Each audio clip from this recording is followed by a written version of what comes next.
guys back to the continuing part 2 of the myth of whiteness, part number 16, intelligence. And I want to thank you guys for continuing on with the truth. I know the video is long. It's because of the sensitivity of the subject matter that we're addressing. So that's why it's been this long. And I might be speaking a little bit slow. Let's say I'll be speaking a little bit more faster once the video picks up from where we stopped on the part 1.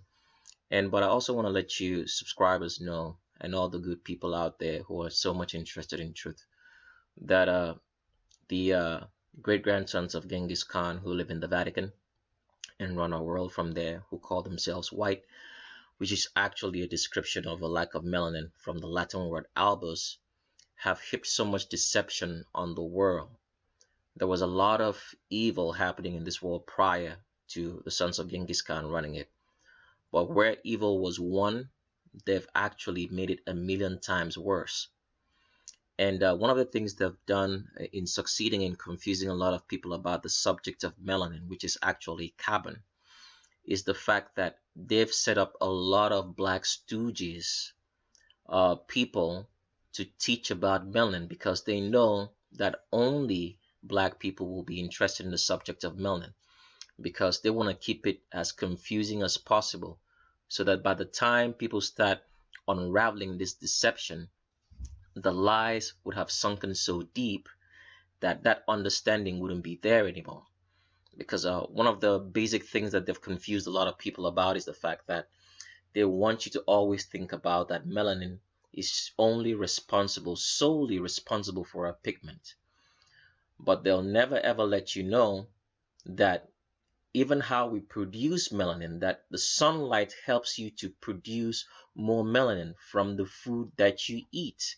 Does it make sense? Because all food is carbon-based melanin.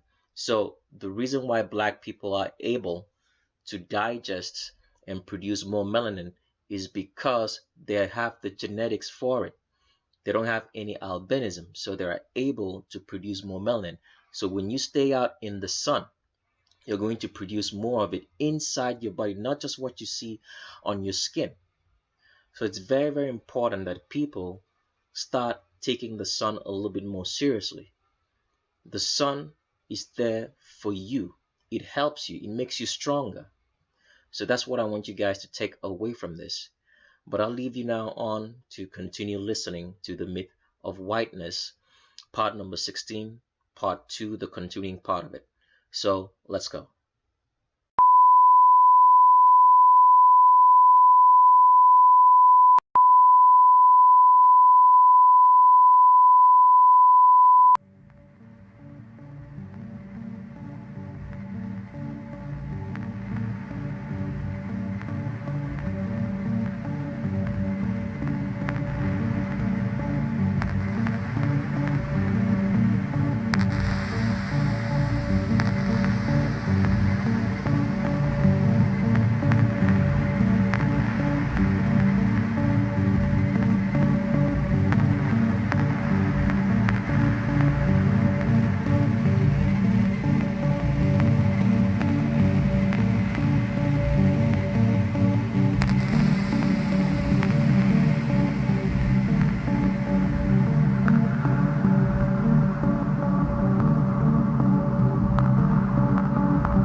So estrogen is never the problem with women because that's what makes you a woman.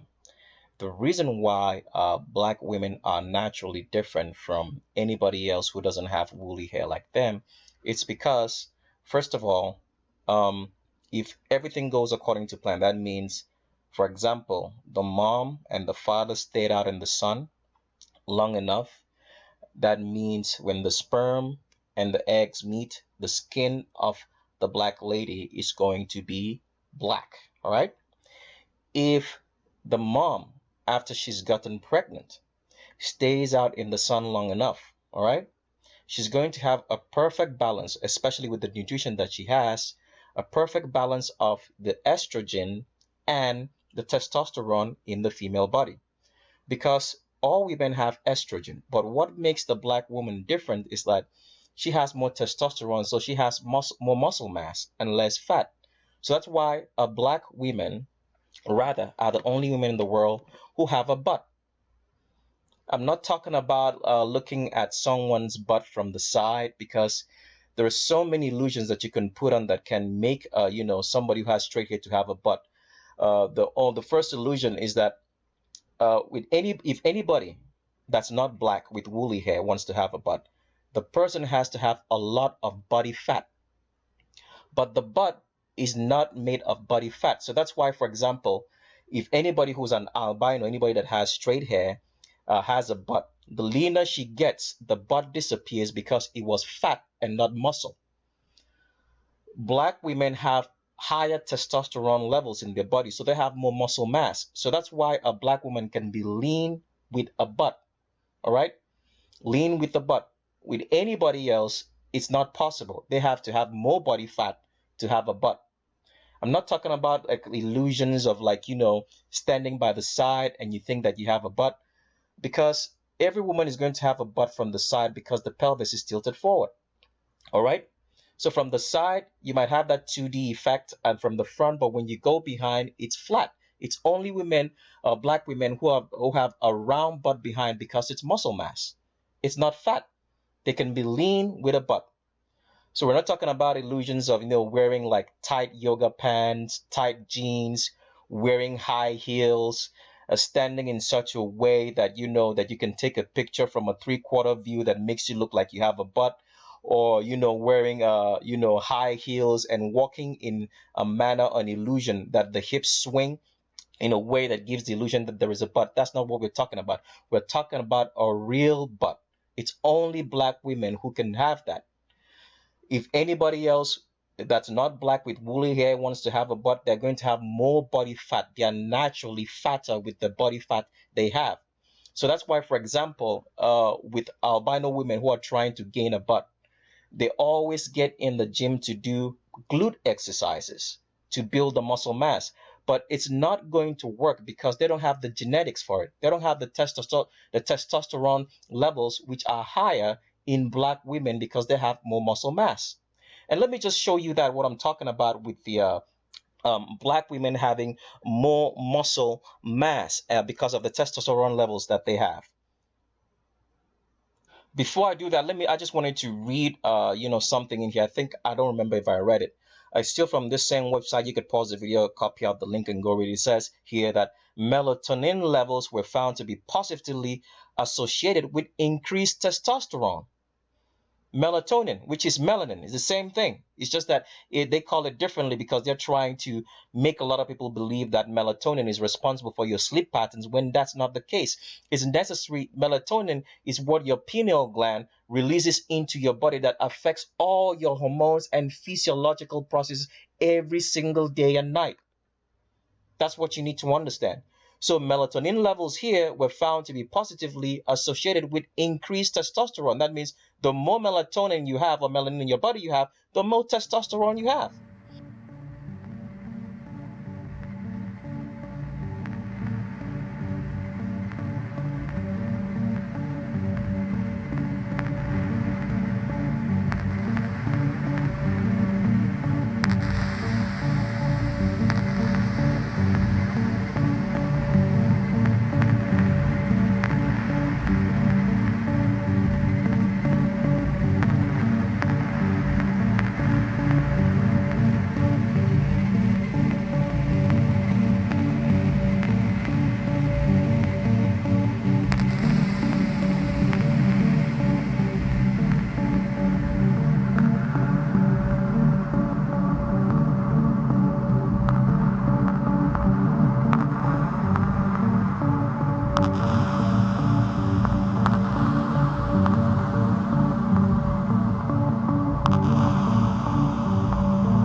Let me go read what I wanted to show you earlier before.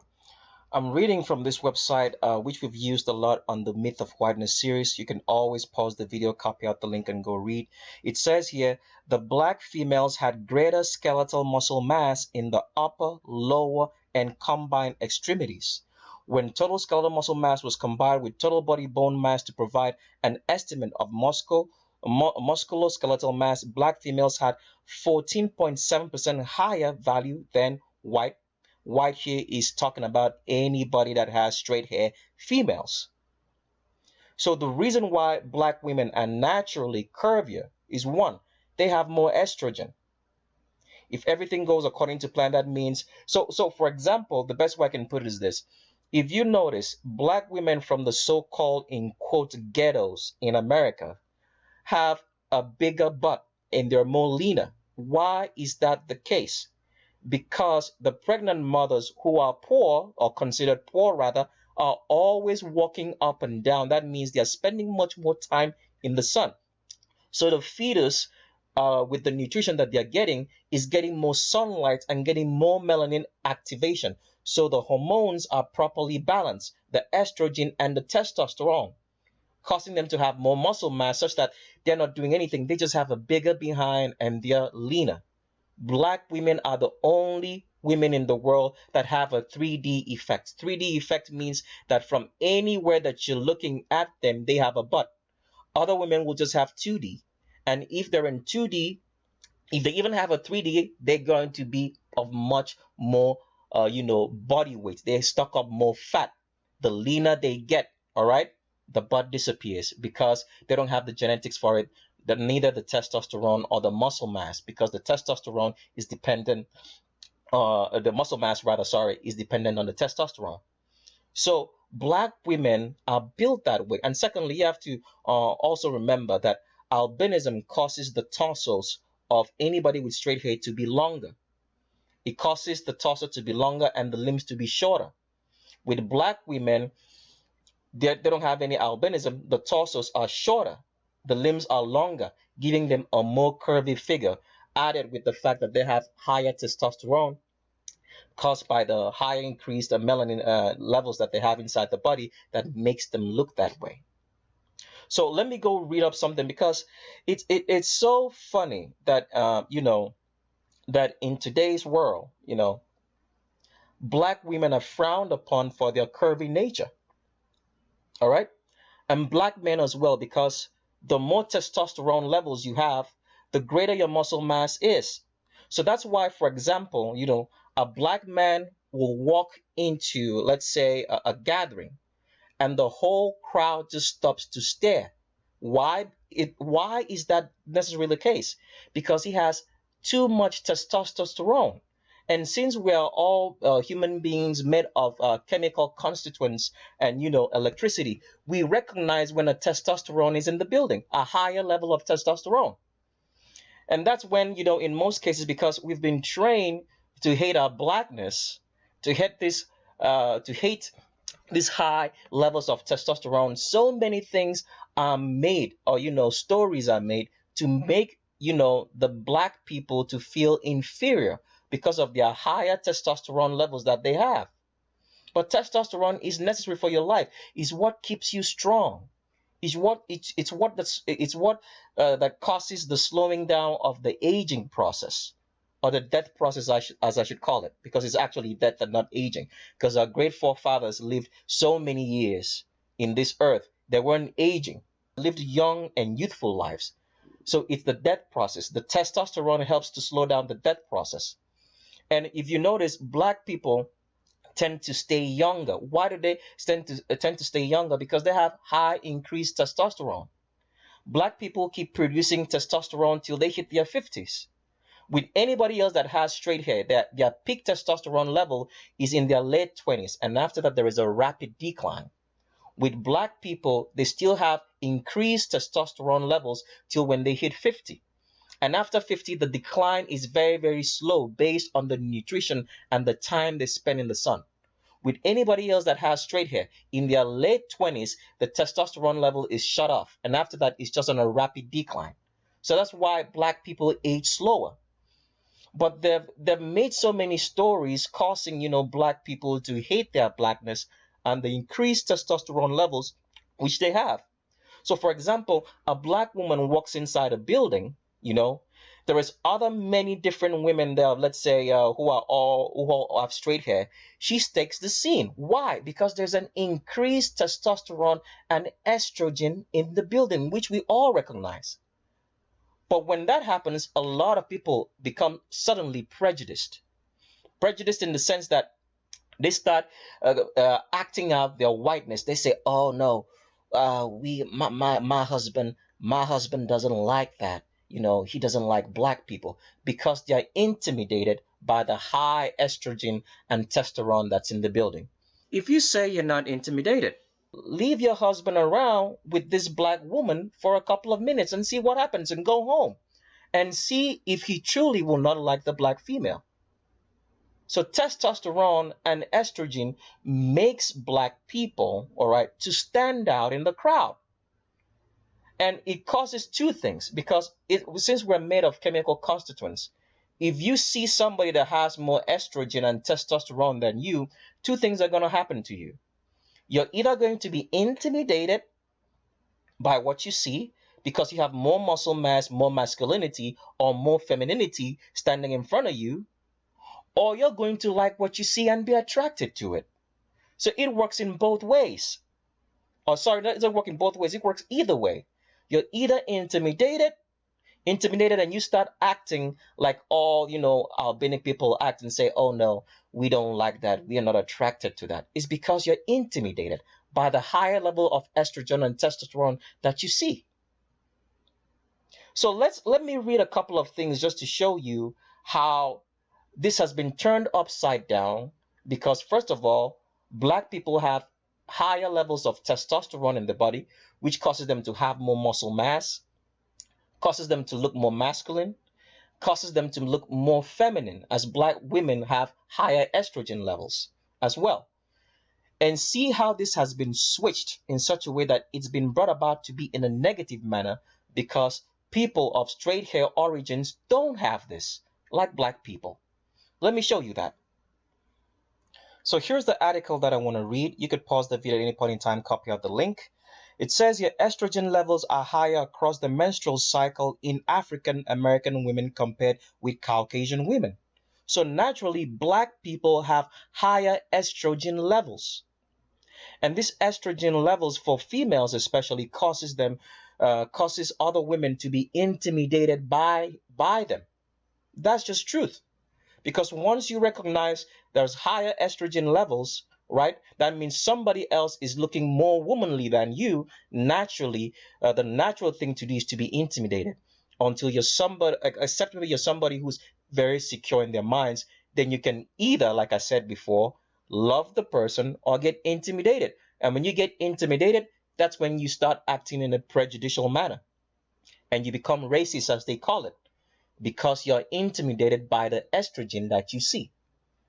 So with I want black women all around the world to hear this very carefully. If you're in an area, all right, or in a vicinity that you're crowded by a lot of women who are not as curvy as you're likely going to have problems.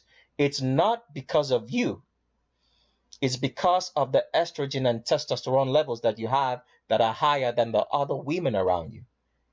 So that's just one thing I want you to understand. And the same thing with men as well. With a lot of men, the increased testosterone in black males causes other people to get intimidated by them. So when they get intimidated, what happens? They start having problems, and if it's a police or whatever, they start shooting to kill you. So I want you to understand that. And I'll read a portion of all that for you guys to understand soon. But here, what I want to show you from this particular article is because black women naturally have more estrogen levels and higher testosterone, which causes them to be more curvy and have a 3D butt, all right? Other women get intimidated by that, especially women that are not black. So because of this, the albanic elite wanted to put some confidence, some mental confidence into their own women. So they said, they did make this whole study and said that the reason for cancer is a fabricated disease, that the reason for cancer in black women is caused by high estrogen levels. So that women of straight hair who don't have as high estrogen levels, as black females, shouldn't feel bad. They'll say, oh, I don't want to have that kind of high estrogen level because it's going to make me have cancer. You see how they twist all these things around so that so many black people feel inferior when they're actually the superior beings with superior genetics? So this is what this article was talking about, and let me just read it to you so you can see what he's talking about. So I'll just read the context first, then I'll read how they twisted the whole thing and said that the high estrogen levels in black women is the reason for cancer. So he says previous studies have suggested that estrogen levels may be higher. It is higher because already it says here that it is higher, are higher across. So it is higher in African American women compared with Caucasian women. Caucasian women here means anybody that's not black, anybody that has straight hair. All right, so let me go read further down to show you how they turned this upside down and said it's the reason for cancer. Where is it exactly? It says here, all right, it says several independent lines of evidence have several independent lines of evidence. This is how they make you to be so confused and to ridicule your own self for what you have. They said several independent lines of evidence have suggested that reproductive endocrine dynamics may differ between, it differs, it's not may, it actually differs between African American women and Caucasian women. Epidemiological studies have reported a higher incidence of several estrogen responsive pathologies such as leiomyomas and breast cancer. So what you're saying that the reason for black women having cancer is their high estrogen levels. What makes you a woman is now a problem. Can you see that? Can you see that? So here is the conclusion from that particular website. It says the conclusions. Estradiol is higher in African American women. AAW means African American women compared with Caucasian women across the menstrual cycle. Higher estradiol in the face of similar androstenedione and FSH levels suggest enhanced aromatase activity in African American women. Such differences may contribute to racial disparities in bone mineral density, breast cancer. So being a woman, because you're more womanly than another person that wasn't your fault, by no means of yours that that person is the way they are, is the reason for you having breast cancer. Can you believe that? All right, so let me read something else on what they do with the men, because black men, woolly haired men, naturally have more testosterone level and have more muscle mass and density. And see how they twist that around and say that that is the reason for black males having prostate cancer, because white men, or albino men as I call it, or anybody with straight hair, doesn't have the natural testosterone levels that black males do. So that's why other men get intimidated by black men for no reason, because a lot of people do not understand that we are chemically made in such a way that we can recognize another chemical in someone else's body. That's how we are. You recognize it, and immediately you start acting a different way. Either you're intimidated or you like the person. But since white men can have this kind of testosterone levels, they have to find a way to make the black males or make them feel better that they don't have it. So they say it causes cancer. So an albino man or anybody with straight hair man can say, nah, I don't want any testosterone like that. I'm gonna have cancer. All right, let me show you that. So you could pause the video at any point in time, copy out this link right here, and go read up and see it for yourself. It says here, furthermore, Hampton et al. Suggested that black males have a denser muscle mass and a greater total muscle tissue weight than whites. And see how they're going to twist that, because white men can never have it that way, to make them feel that they are the superior beings with having less testosterone. And meanwhile, I mean, it's so crazy how these people, the white albino elites, act. You say testosterone is bad, but you're always talking about testosterone or hormone replacement therapy for other white men, albino men as I should call it. Isn't that crazy? Let's read it up and see how they twisted this whole story up. You could pause the video at any point in time, copy out this link, and go read up on yourself. It says blacks in the United States have the highest prostate cancer rate in the world and nearly twice that of whites in the United States. Now, I want you guys to think about this statement very, very well. Why is it blacks in the United States? Because black people all around the world are the same. The only difference why black males in the United States can have more body fat than Africans or Jamaicans, as they should call it, that means people living in the continent of Africa, is because of sunlight. Because there's not enough, first of all, sunlight in Northern America is at a minimal. And then black people don't get exposed enough. So if you don't get exposed enough, you're not going to be able to activate enough melanin in your body for the physiological processes that you have. So your metabolism is going to be a little bit slower and you gain more fat. With black people in Africa who have constant sunlight and they get exposed enough, they're secreting enough melanin for their physiological processes, so they stay leaner. That is the only difference between black males around the world. So, but why is it that in this statement only they're focusing only on black males in the United States? Because they're trying to give the albino man or white man or anybody with straight hair men some sort of advantage to the fact that they don't have enough testosterone, and because of that they have less muscle mass, and they say this causes cancer if you have too much testosterone. But at the same time, they are always, all right, suggesting that a lot of albino men all around the world take testosterone to increase their testosterone levels. Isn't that weird and stupid? But let's read it all into it so you guys can see what I'm talking about. It says here, this report gives the results of assays of circulating steroid hormone levels in white and black college students in Los Angeles, California. Mean testosterone levels in blacks were 19% higher than in whites, and free testosterone levels were 21% higher. Did you see that? Blacks have naturally more testosterone. All right? And they say, look at what they now say. After these adjustments were made, blacks had a 15% higher testosterone level and a 13% higher free testosterone level. A 15% difference in circulating testosterone levels could readily explain a twofold difference in prostate cancer risk. So being a man now causes you to have cancer, a fabricated disease. Can you see how twisted things are? So what you have to gain from this is that testosterone and estrogen, the higher you have it, makes you more feminine if you're female and more masculine if you're male.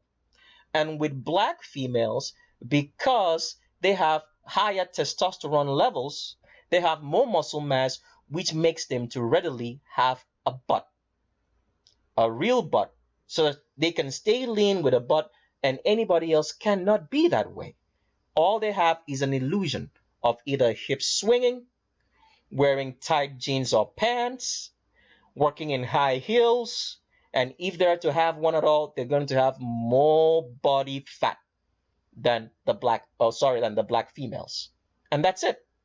So one thing I wanted to let you guys know about, this whole idea in which black women are frowned upon because of how curvy they look, but at the same time the industry is selling Brazilian butt lifts or surgeries that make the female behind to be a lot more bigger. Now in most of those surgeries, what usually happens is a transfer of fat. They transfer fat into the butt. So for example, Kim Kardashian or Khloe Kardashian will go get a Brazilian butt lift, and they transfer the fat into the butt. But here's one thing I want to let you guys know. Butt lifts don't last forever, because the butt is not the fat rather that's transferred into the butt is not naturally done. And as you've known by now, what causes a woman to have a butt is not because of the fat, it's because of the muscle mass, which black women naturally have. So if you have a Brazilian butt lift, it's not going to stay that way forever. So that's why, for example, if you've seen Khloe Kardashian or Kim Kardashian have a butt, over time it's gotten smaller and smaller. It doesn't last forever because you do not have the muscle mass for it. So that's one of these fake surgeries that you haven't been told about, that a lot of people go about doing it. So it's better for you to know the truth, so you know how to deal with stuff, than to live a fairy tale life. And let me show you some of the dangers of a Brazilian butt lift, or any butt surgery that you're trying to have to make your butt look like the butt of a black woman. Let me just show you that. So I'm reading from this particular website. You could pause the video at any point in time and copy out this link. It says here, let me see where I should start reading. It says, a recent report in the Miami Herald discussed how at least 6 patients in Miami-Dade County alone have died since 2013 due to fat embolisms after a Brazilian butt lift. A Vatican code of numbers right there, because they're trying to lie of telling you the actual truth, right? That's how the Vatican lies all along. Let's keep reading. It says, according to the news article, the patients died after fat clots inside the bloodstream and traveled to the arteries in the lungs and heart. One of these cases was just in December 2007 when a 4-year-old woman started Brazilian butt lift at a Miami clinic. She died during the procedure. Medical examiners investigating her death described her death was caused after a vein deep in the patient's buttock was injured, causing the fat being injected for the buttock lift to enter the bloodstream. The medical examiner also found fat clots spread throughout the patient's organs, heart, and lungs. See that? It's a very dangerous procedure. And procedures that people are getting because they already despise the black people or black women that they see, but they're trying to be like them. Isn't that weird? Let me show you how long that the Brazilian butt lift doesn't last forever. Let me read that article to you. So I'm reading from this particular website. You can pause the video at any point in time, copy out the link, and go see for yourself. Now, it says here, before I start reading, it says, how long do Brazilian butt results last? So that's the question, and now the answer says, while fat transfer has been around for quite some time, many things have kept it from being a popular procedure. In particular, trans fat often failed to take to the new area, thus making the procedure largely unsuccessful. However, with new technology, this is how they start lying to you when they start saying new technology. All right? They've told you the truth. Now they put the lie in. It says more physicians and their patients are seeing better results in which trans fat cells are not only surviving, they are thriving. I want you to hear those words. Surviving. You're not supposed to be surviving. That means you're always working against your environment if you're surviving. Let's keep on reading. It says, we've had patients 2 or 3 years out that say the results they get after approximately a month to 6 weeks appears to be fat they are going to get long term. Appears to be. It didn't say it will be. It says appears to be. All right? So a Brazilian butt lift doesn't last forever. Over a period of time, your butt is going to naturally, because it didn't have the muscle mass, it's not still going to, the fat is naturally going to drain out. That's just the way it works. So if you don't have the genetics for it, it's not going to be there. So that's why if you're an albino person, anybody that has straight hair, and you're doing a lot of glute exercises trying to make your butt look firmer like a black woman, it's not going to work. You don't have the genetics for it. It's good that you know the truth. It may have a little bit, but it's not going to be like the way you want it to be, because you don't have the genetics for it. And people are not being told the truth. They are made to suffer all for nothing. So let me go read, how testosterone and estrogen makes black people look the way they are, such that people are either intimidated by it or they fall in love with it. So if you see somebody loving on a black woman and the person is not black, then you can understand that they are attracted to the estrogen, because only black women have the highest estrogen levels in the world. Depending on how curvy, like we said, they are, will be dependent on how the fetus was exposed to sunlight and the nutrition that the mom gets before the child is born, which will make a balance of the testosterone and estrogen levels. And if that's not the case, the black woman might come out looking a little bit masculine. and it's not in all cases, in some cases, and some of this and that has made a lot of people to think that, because the albinic elite, the white albino elite, have spread lies and saying that black women are unattractive because of this high testosterone levels that they have. And let me read that to you before I read something else. So this article was written by someone, by Satoshi Kanazawa, and it was brought about on the Huffington Post about a couple of years back. A lot of people may not have seen this, but I'm just going to read it to you just for today's, records. You could pause the video, copy out the link. It says, Satoshi said that what accounts for the markedly lower average level of physical attractiveness among black women. It says black women are the less physical attractive women in the world, which is obviously very false, because when you look at the facts in everyday life, I'm telling you, that's not true at all. But let's read it, because this is how the albino elite and Satoshi Kanazawa here would be an Asian, a typical modern day Asian.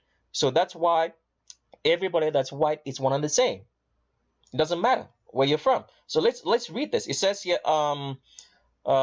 what accounts for the markedly lower average level of physical attractiveness among black women? So that's a question. I'm not going to read everything, but I'm just going to read from where I want you to start seeing all this nonsense. It says here, black women have lower average level of physical attractiveness net of body mass index. Okay.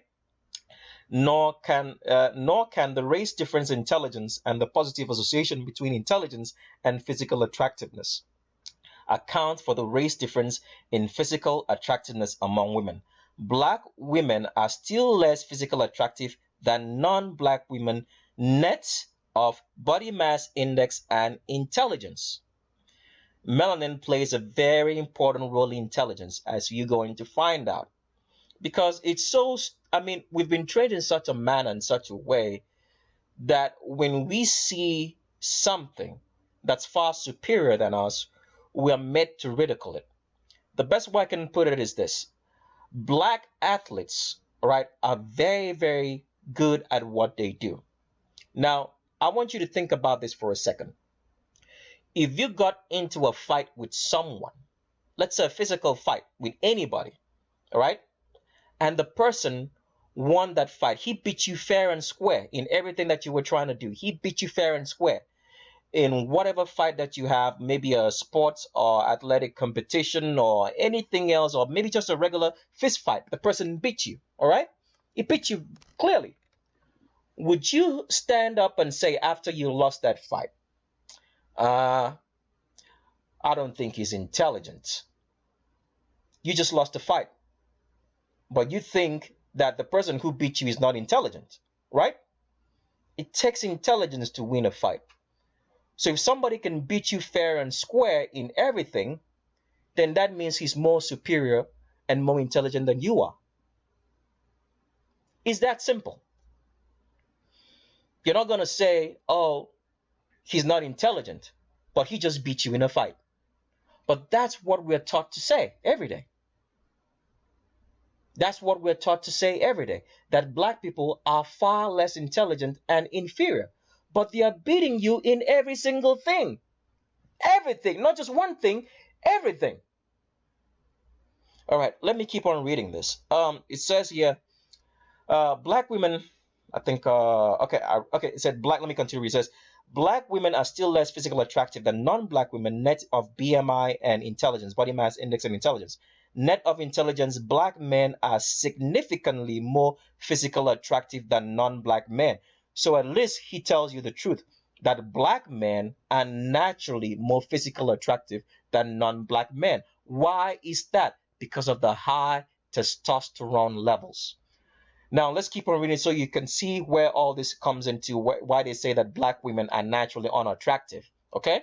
It says, the only thing I can think of that might potentially explain the lower average level of physical attractiveness among black women is testosterone. Africans on average have higher levels of testosterone than other races. And testosterone, being an androgen male hormone, affects the physical attractiveness of men and women differently. Men with higher levels of testosterone have more masculine features, which is attributed to black males. All right? and are therefore more physically attractive. So that's why a lot of other males find black men intimidating because of the naturally high testosterone levels that they have. They don't need to do anything. They just need to stand there and their presence is felt because testosterone makes you more masculine if you're male. For females with the balance of estrogen, especially in black women, it makes them to be more curvier with a butt, a leaner physique. Let's keep on reading. With bigger hips, I don't know how to explain it. They just look wonderful. Black women. Okay, let me just keep on reading. It says, in contrast, women with higher levels of testosterone also have more masculine features and are therefore less physically attractive, which is not true. So that's what I want to read from the story. And let me cross over now and show you how they let you understand what's happening because of the high estrogen levels and testosterone levels that black males have, as well as black women, that makes them the way they are, and how and what makes other people react the way they do when they see them. Let me read that. So you could pause the video at any point in time, copy out this link, and let me read it to you so you guys can understand what's going on in society, so you can understand why a lot of people are attracted to black males and black women. All right, even though we're all black, but there is a greater attraction when you see, like, anybody that's white or an albino say that they only date black men. It's just because of the high testosterone levels that we're attracted to, but or they're attracted to rather, but because we've been trained in such a way to deny that, so many excuses are brought up from cancer and whatever reasons to make people who don't have as high testosterone as black males to have some sort of superior thinking in their minds, that they're actually superior when they're not. So let me read this to you. It says here, Black Women and Sexual Genetics by Chance Kelsey. It says a chance. It says black women produce more estrogen, female hormone, and testosterone, male hormones, than women from other racial groups on this planet. The more hormones the body produces, the more physically stronger, sexually attractive, deeper voice, stronger personality that influences other people around you. The more other people who produce less hormones fear you. So you can see why a lot of people are intimidated by black people, especially when they are not black, because they don't have the higher testosterone levels or estrogen levels that black women and black males have. All right. It says taller in height, stronger bones, stronger teeth, opposite sex finds you more attractive. That's what happens to black males and black females. Let me keep on reading. It says this makes black women very sexy and attractive to men from all racial groups, but due to factors like racism and fear of what members in one's own racial group is going to say, many men from other racial groups generally keep their distance from black women in public unless they are having a sexual relationship with them undercover. The strong personality of black women come from them having more hormones than women of other ethnic groups. Black men produce more testosterone hormones than men from other racial groups, and this is the reason why they are so feared. Black men also have stronger personalities than men from other racial groups. This is all a factor of the melanin in the bodies. All right. Now it goes on to say, let me read one more part before I shut this down. Says the more hormones a man produces, this increases his chance of getting a gut reaction from a woman.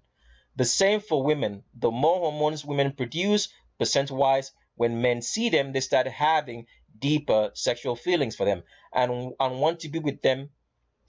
They must be and they want to be with them. There must be a sexual attraction in order for people to date first. So this is the reason, a lot of things that are going on in society. So you can understand what's going on. Is we are chemical, we are made of chemical components and electricity, and we recognize it when we see it. All right. So let me continue reading this before I just shut this particular portion of the video down. It says, but like I said, men from other racial groups hide their deeper feelings for black women because of society teaching them to date their own women. Sexual black men and black women are very compatible with each other because of the high level of hormones they produce. It is hard for men from other racial groups to rival black men sexually. Often women from other racial groups who date black men say that black men are good sexual lovers Just look at how this men keep giving black men their phone numbers. This guy is just talking so much. So that's it. What else should I read here? So I'll just read this last part. So the more hormones, the more masculine the man, and black women have a well-developed hormone estrogen percentage. So this is all that makes sense. But what I want you to get from all this is that melanin is responsible for everything that's happening here. And we want to get to the crux of the matter because we are addressing on this particular video the reasons why black people are of superior intelligence, not just intelligence, wisdom, because they are built for it. They have the genetics for it. So, like I've said before, it's like comparing a Ferrari and a Prius on how it drives. Mark my words now, on how it drives. A Ferrari will always perform better and drive better than a Prius.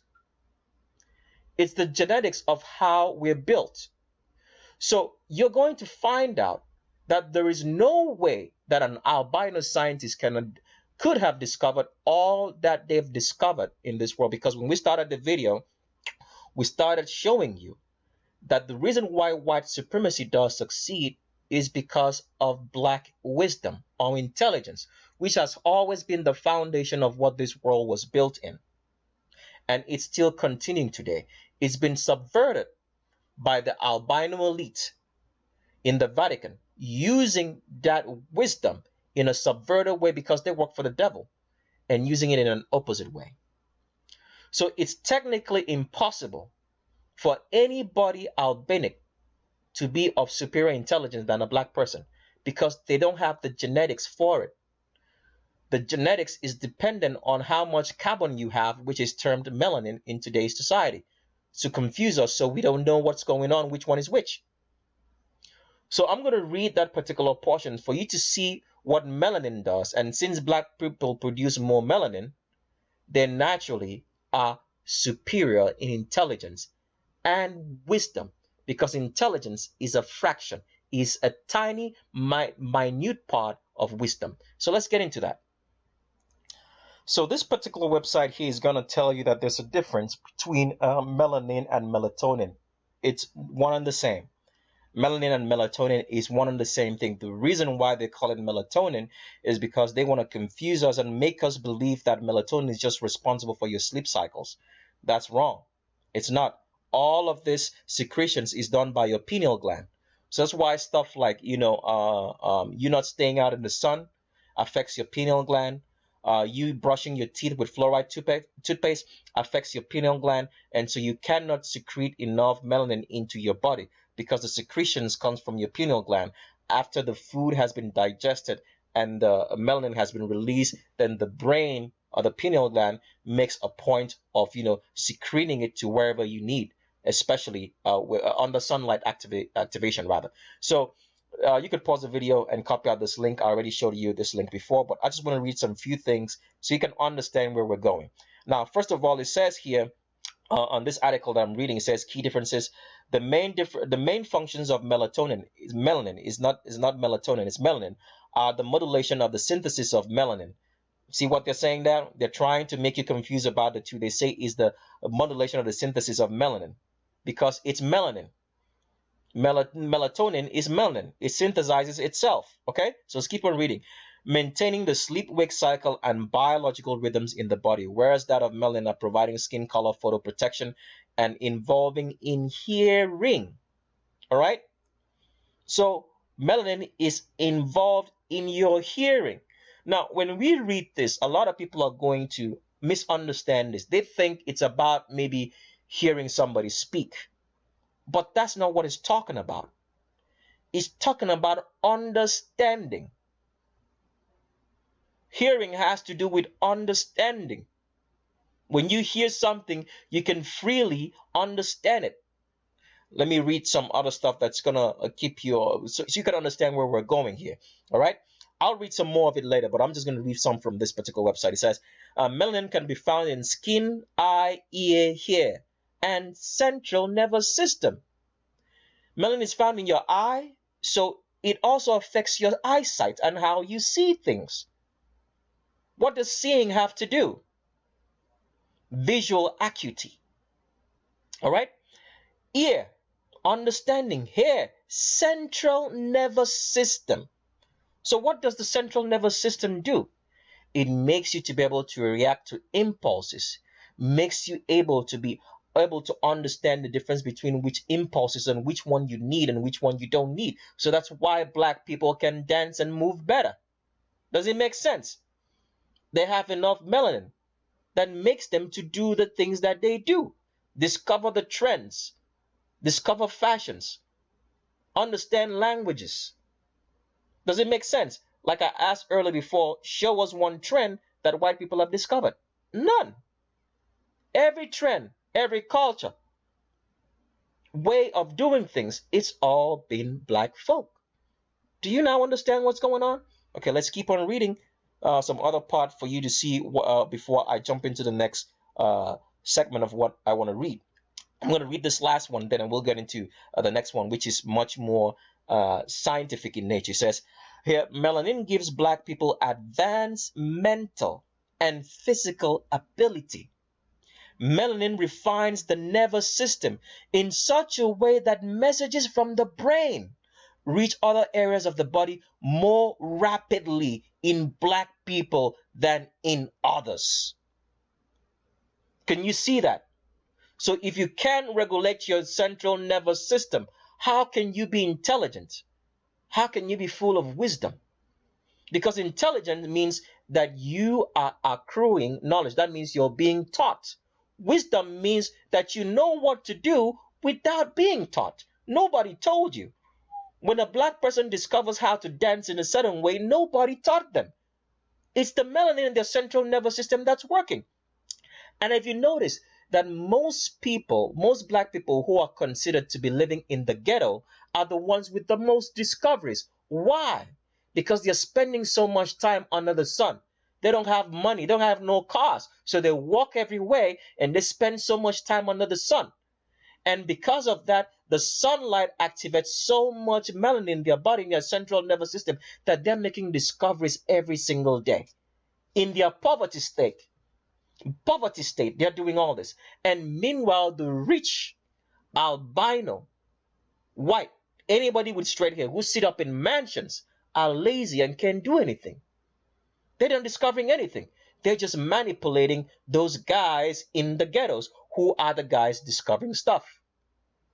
So let me keep on reading this before I finish and get into the next one. It says here, melanin is secreted in nighttime hours.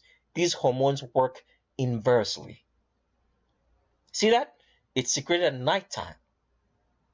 When you spend so much time under the sun, that activates all the melanin in your body. And when you sleep, it gets released. That's why black people sleep better. Their metabolic rates are slower. They age slowly. With all the hardships that has been heaped upon black people around the world, the least number of suicides is recorded in black communities. But white people or albino, anybody with straight hair who have all the privileges in the world, are suffering from depression and suicidal. Why is that? A lack of melanin, or melatonin as they will put it here. Let me read one more thing before I'll show you with proof what we're talking about here. So this particular website talks about neuromelanin. Now, neuromelanin is the same thing. It's just melanin in the central nervous system. That's all what it is. Melanin in the brain is called whatever they want to call it, like melatonin. Melanin in the skin, they give it whatever name they want because they all want you to believe that these things are different. So you can stay confused about the fact that, you know, melanin is not something important that you should really worry about. Is trying to give some sort of comfort, especially to people who have straight hair in this world. So let's read this up. You can pause the video at any point in time and copy out this link. This is a critical review of the function of neuromelanin and attempt to provide a unified theory. I'm not going to read everything. I'm just going to read the stuff that really matters. So I'm going to start reading, and one by one I'll be breaking it down. So it goes on to say here, it is stressed that neuromelanin is not homogeneous, as is commonly accepted, but is made up of different substrate specific black. You hear that? Black. It is black melanin pigments formed by the oxidation of O-diphenols or other oxygenated precursors. Substantia nigra melanin, locus coeruleus melanin, retinal pigmented epithelium or ocular melanin, inner ear melanin, and so on. All this is just telling you that this melanin exists in your brain, all right? Exists in your eyes, retinal, right? And exists in your ears, ocular, inner ear.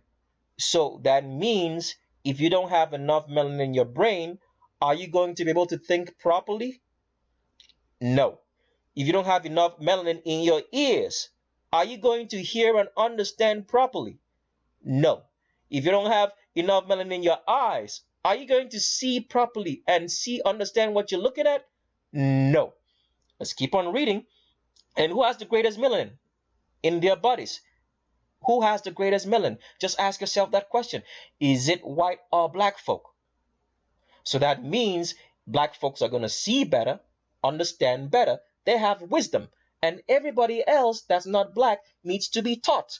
They need to gather information. Right? And what does the white albino elite do in this world?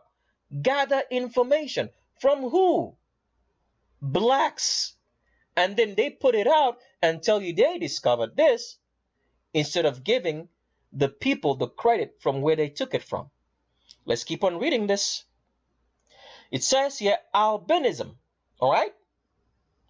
And everybody who has straight hair is an albino. It says albinism often leads to deafness in animals. So deafness here is not talking about that you can't hear, is understanding your central nervous system coordinating what you're hearing and being able to apply itself to it. Just like a black person can hear music and start knowing how to move. The central nervous system he heard and he could relate to that music and move accordingly. And somebody white will have to be taught how to do that. This is how you move to that music. Does it make sense now? And yet these people are supposed to have superior intelligence over black people. People that are being taught. They have to be taught. Okay, let's keep on reading this. It says here the black, you see the word again, the black, all right? Particle structure, melanin cage, is believed to be fundamental to this process because there is a common bioelectric mechanism. So the electricity, the impulses in your body, it is responsible for that. If you don't have it, you can't coordinate yourself properly. You may think you are, but you can't. Let's keep on reading. You have to be taught. Let's keep on reading this. It says here, it is also proposed checking how ocular melanin, the melanin, right? Ocular, what does ocular mean? Ocular has to do with your eyes, all right? So it's saying that it has been proposed to see how the melanin in your eyes dissipates the excessive absorbed light as heat or as current, meaning as heat or as electricity. This is mind-boggling.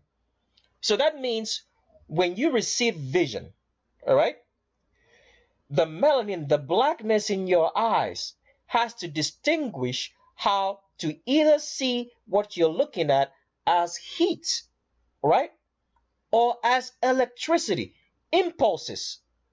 Does it make sense now? So your eye is going to look at something. If you don't have enough melanin, it's not going to relay the impulses that you're supposed to understand from what you're seeing. It's either going to dissipate that light as heat. Have you ever been taught that? Does it make sense why black people see better? Okay, let's keep on reading. It says, it has been claimed that inner ear melanin mutes acoustic waves.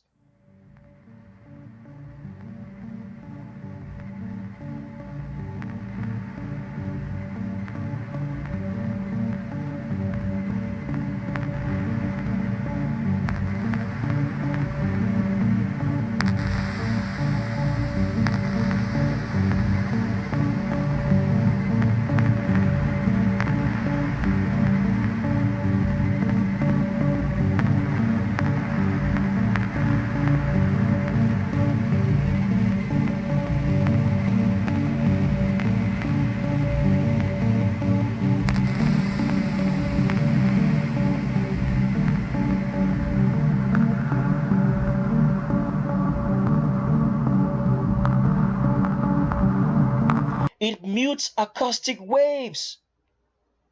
It mutes waves that you do not need to hear, and you hear what you're supposed to hear. Does it make sense why black people hear better? They can hear something and know how to relate to it, especially if it's music. Let's keep on reading. It says this paper suggests, because of how that affects the acoustics on what you hear, it says this paper suggests investigating the underlying mechanism and also studying whether this pigment is bioelectrically involved in audiology, in hearing. The melanin is involved in your hearing. Let's keep on reading. And this is the last part for this before I show you proof, physical proof this time around, in somebody very, very important. And stick around for that. It says here, it is suggested the alternative that substantia nigra melanin, that means melanin in your brain, nigra, all right, acts as a semiconductor, transmitting and modulating nervous impulses. Oh my goodness. All right, let's keep on reading. It says, in fact, substantia nigra melanin is absent or significantly scarce in two conditions of life. It's trying to tell you exactly where the problem comes from with the melanin that people who are not black usually have. It's trying to explain that. All right, it says, let me keep on reading. It says, in fact, substantia nigra melanin is absent or significantly scarce in two conditions of life in which the coordination of movement is either inefficient, that is in newborn babies, or strongly compromised, Parkinson. Can you see that? So when you move, all right, okay, it's the melanin that's causing you to do all that movement. And black people move better because they have more of it. They have more nervous impulses, central nervous impulses that coordinate the movement. And people who have straight hair can do it. Can you understand what's going on here? And it's telling you that the points in life in which there is so much decreased melanin that controls this nervous control happens in newborn babies, right? And people in Parkinson's disease. So that means if you're having Parkinson, the melanin in your brain and central nervous system is being destroyed. And what do you think is causing that destruction? Let's just figure that out very simply. So if you have Parkinson's disease, you can know where the problem comes from. It's going to be your food and sunlight. Is that simple? And you can add what they call fluoride to that equation. Does that make sense? So let's cross over now, because we spent all this time to make you understand that it is impossible for anybody with straight hair to be of superior intelligence over black people, because they don't have the genetics. They are not built for it. It's more like comparing somebody who has 2 hands and 2 feet with somebody who has 1 hand and 1 feet. They can never be better than you in athletics, no matter how much they try. That's just the comparison. They don't have the genetics for it.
So with that, we're going to cross over to one of the most popular scientists, which I have studied for a very long time, because he's one of those scientists that has influenced the world the way we are today. The guy's name is Nikola Tesla. I'm going to show you some things to make you understand that Nikola Tesla is a fabrication. Nikola Tesla never existed. He's a white albino fabrication because they took, right, the discoveries of a black man and gave it to Nikola Tesla. And meanwhile, we never heard of this black man. Let's go into this story so you guys can see this. Before we get into the story, I just want to read about Nikola Tesla for a while. Now, Nikola Tesla, I didn't know if I said Nicholas Tesla, but his name is Nikola Tesla, right? I just want you guys to remember that. So, Nikola Tesla, as we see here, said he was born on 10th of July 1856 to the 7th of January 1943. Was a Serbian-American inventor, electrical engineer, mechanical engineer, and florist. Now, Tesla is accredited with discovering what we call the alternating current. And there was a man, I think it was Thomas Edison, who discovered electric currents, right? Now, I want you guys to remember this year right here, 10 July 1856, all right? And died 7 January 1943 at the age of 86 years of age. Now, what I find very, very funny about Nikola Tesla was this, all right? Tesla was hired by Thomas Edison, all right? Let's just read this real quick. He says, born and raised in the Austrian Empire, Tesla received an advanced education in engineering and physics in the 1870s and gained practical experience in the early 1880s, working in telephony and at Continental Edison in the new electric power industry. He immigrated to the United States in 1884, where he would become a naturalized citizen. He worked for a short time at the Edison Machine Works in New York City before he struck out on his own. So Thomas Edison hired Tesla, right? That is the story that we hear. There's another man that Thomas Edison hired, but we never hear of him. This man is accredited with filing so many of the patents. Now, I want you to remember this year, all right, in which Nikola Tesla, or the era rather, all right, in which Nikola Tesla existed in the United States. This was an era in which there was no civil rights. Black people were marginalized in the United States during the 1850s until the late or early 1940s, as you can see from this year right here. So let's cross over now and look at someone, all right, who also worked for Thomas Edison, who was responsible for filing so many of the patents. He even worked for, because right here they show you that Nikola Tesla worked in telephony. You see right here? Right? They said he worked in telephony. This guy also worked in telephone with Graham Bell, the guy whom we accredit, or who's credited rather with discovering the telephone. Let's go read up about this guy, which we've never heard. They all worked for the Thomas Edison company, but we never hear about him because he's black, but we hear about Nikola Tesla, or Nikola Tesla, I should say. Let's go. So here is a website. You could pause the video at any point in time and copy out this link, right? Now, somebody wrote this. It said, I think the truth is that black historians, scholars, people have always speculated that Edison stole the idea from Louis Latimer, or took credit for Latimer's inventions because of the fact that there is not historical data that backs up Edison's interest in or expertise in that particular science before Louis Latimer came on the scene. So it means that Louis Latimer discovered everything of Thomas Edison, and it was never ever heard about all these inventions until Louis Latimer came on the scene. So it was Louis Latimer and not Thomas Edison. And who's Louis Latimer? He's a black man. We'll show you pictures in a minute, but we just want to read the story so you guys can understand where we're going. It says here, one excellent example of the African-American achievers in science is Louis Latimer. His father, George, was an ex-slave. So I want you to remember this, because when we read the official histories, you see that Thomas Edison and Alexander Graham Bell, who discovered the phone, hired Lewis Latimer. And we want to ask them a question. I want you to think about this. What are they doing hiring a black man during an era in which there were no civil rights? What did you need him for? They are inferior beings with inferior intelligence, but you hired them. Thomas Edison hired him, and so did Alexander Graham Bell. What are you doing? Okay, let's keep on reading. Okay, it says here, his father George was an ex-slave who escaped slavery in 1831 and fled to Boston. 11 years later, in 1842, his former owner appeared and tried to take him back into slavery, but many members of the Boston community rallied on his behalf and raised the $400 necessary to buy his freedom. So, his father was an ex-slave. So that means he was the son of a slave. Black abolitionists and whites such as Floyd Garrison raised the moral consciousness of the public. The son, Lewis Latimer, settled in Chelsea near Boston, but when the Civil War broke out, he joined the Navy. His brother fought in the Army after the war. Lewis Latimer became a draftsman and handled the telephone patent for Alexander Graham Bell. Why would you let a black man in the Civil Rights era, before the Civil Rights rather, a son of a slave, file your own patent for you when you have superior intelligence? I want you to ask yourself that question. Why? Because all these discoveries were made by no albino white man. They don't have the genetics for it, as we've shown you scientifically. It was all done by black people. Every single discovery in this world that you can think of, all done by black people. And this is how the white albino supremacists in the Vatican handle stuff. Let's keep on reading. Said his first patent was granted in 1873. What are they doing granting a patent to a black man in 1873? Can someone answer that question for me? Let's keep on reading. When he invented a water closet for railroad cars. He invented a water closet for railroad cars.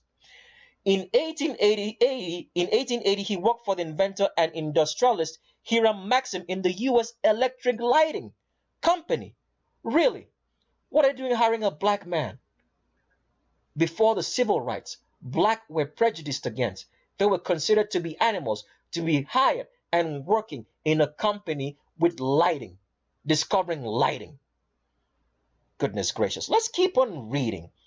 It says he worked for the inventor industrialist Hiram Maxim in the U.S. Electric Lighting Company, and the following year he received patents for an improved carbon filament. Oh my goodness.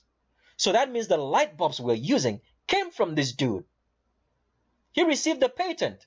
Why would you give a black man a patent in the 1800s? What did you need him for? He's inferior. Why would you hire him? Goodness gracious. Let's keep on reading. It says, which eventually aided Thomas Edison. It aided Thomas Edison in his work on the incandescent light bulb. Wow. Latimer joined Edison and used his expertise to write one of the first books on lighting cities in America and England. So it was Latimer who discovered both the direct current and the alternating current, which they now attribute to Nikola Tesla. Stick around. Let's keep on reading. He also helped Edison win several crucial legal battles over patents. Later, he became a founding member of the Edison Pioneers. Why haven't we heard of him? So this technically means that this guy started the Edison Company. He was the Edison Pioneer. Let's go over and take a look at the picture of this black man now. And here is Lewis Latimer right here. But we've never heard of him in history. He worked for Thomas Edison. Thomas Edison hired Nikola Tesla. Well, how come we hear about Nikola Tesla and not Lewis Latimer?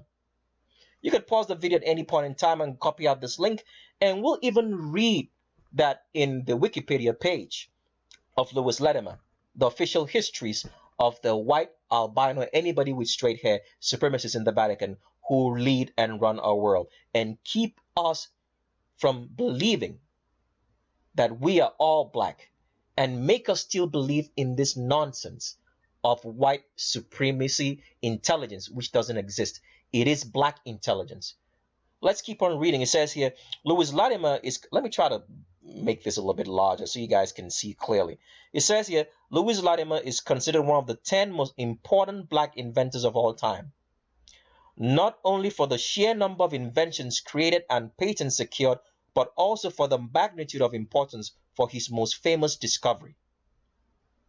He gave us what we now enjoy in electricity and the light bulb, but is accredited to Nikola Tesla.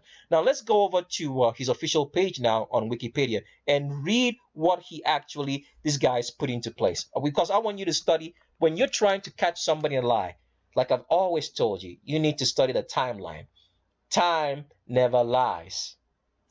A woman who says she's 30 years old but is actually 60 years old is going to show. Time doesn't lie. So this is the official page of Louis Latimer. You could just get in your search engine and just type out Louis Howard Latimer, and you find out who he is. But let's read some of these portions right here because I'm not going to read everything. It says, in 1874, he co-patented with Charles Brown an improved toilet system for railroad cars called the water closet for railroad cars, U.S. Patent 147363 in 1874. What are they allowing? Why would they give a black man a patent in 1874? Because they couldn't do it. They couldn't think. They couldn't even reason or come to the terms with what this man was discovering. And this is what goes on till today. The black people in the white supremacist organization are making it successful because they like it. White supremacy couldn't have been successful on its own. 4/5 of the world population is black. How can 1/5 be more superior if the 4/5 are not supporting it? Does it make sense? Because this is something that is believed everywhere you go. Even a black man will tell you a white man does things better. Right? Let's keep on reading. It says in 1874, he co-patented with Charles W. Brown an improved toilet system for railroad cars called the water closet for railroad cars. In 1876, Alexander Graham Bell employed Latimer, then a draftsman at Bell's patent law firm, to draft the necessary drawings required to receive a patent for Bell's telephone. So he's the one who discovered, if you draft a patent for a telephone, let me just put this in very simple words, okay? It's your own company and you're trying, all right, to draft a patent for it. Would you let somebody else do it? A black man? Somebody that you are against, you being white? Would you trust him that much?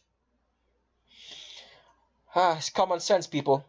You just have to think about it. In 1876, it says Alexander Graham Bell employed Latimer, then a draftsman at Bell's patent law firm, to draft the necessary drawings required to receive a patent for Bell's telephone. So this guy discovered the telephone for us, Louis Latimer, and yet he's not known anywhere. We've never heard of him. And how about Thomas Edison? Let's read that too. It says Lewis was hired as an assistant manager and draftsman for the U.S. Electric Lighting Company, a company owned by Hiram Maxim, a rival of Thomas A. Edison. But we already read in the other histories that he was the pioneer of the Edison Company. Latimer received a patent on July 17, 1880. Look at the year, 1882. 1882, you let a black man, all right, with no civil rights, file a patent and get it, right? Does that make sense to you? Why would you need it? Why would you let a man do that? Because you couldn't do it yourself. Let's keep on reading. It says Latimer received a patent on January 17, 1880 for the process of manufacturing carbons, an improved method for the production of carbon filaments used in light bulbs. The Edison Electric Light Company in New York City hired Latimer in 1884. They hired him 2 years later after he filed his patent. That's why he was the pioneers of the Edison Company. But we've never heard of him. Let's keep on reading. As a draftsman and an expert witness in patent litigation on electric lights, Latimer is credited with an improved process for creating a carbon filament at this time, which was an improvement on Thomas Edison's original paper filament. It's all false. All false.